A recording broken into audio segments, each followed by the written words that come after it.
Basically what we were doing for the robotics boot camp is trying to get a robotics class done in about 2 hours that includes wiring it up, building it up, and coding it up, and getting a working robot by the end of the session. The digital literacy is sort of the new literacy, and that's the drive we wanted to start making happen in the libraries, because I think as an organization we wanted to move more into a space that allowed people to learn things like that.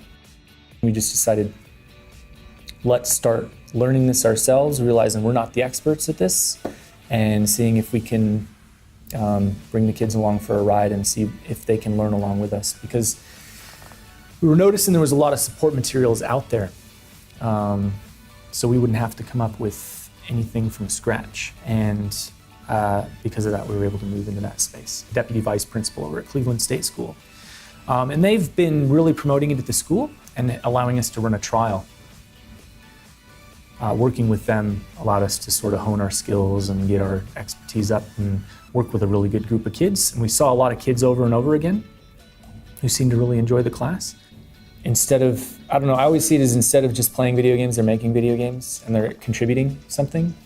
And I do get that sense from the kids once they finish their projects. They seem really proud. When I see them, they tell me about the projects they've been running outside of class. As far as mental health, I think it's really good because it gives that social aspect to stuff that maybe they're doing at home alone anyway.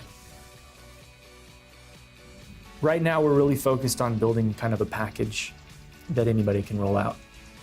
Spread it out to make it a bit more sustainable. And that's our main drive right now, is to make it more sustainable. I think we've also got this demand to sort of start feeding into the fields of technology, because there's not enough of a workforce to fill that, according to projections. I think schools are doing a lot of that, but we'd like to help out too and find our niche in supplying that as a space. But I just see libraries as the only space that you don't have to buy something to hang out in. And I think this Code Club kind of fits into that because it's free.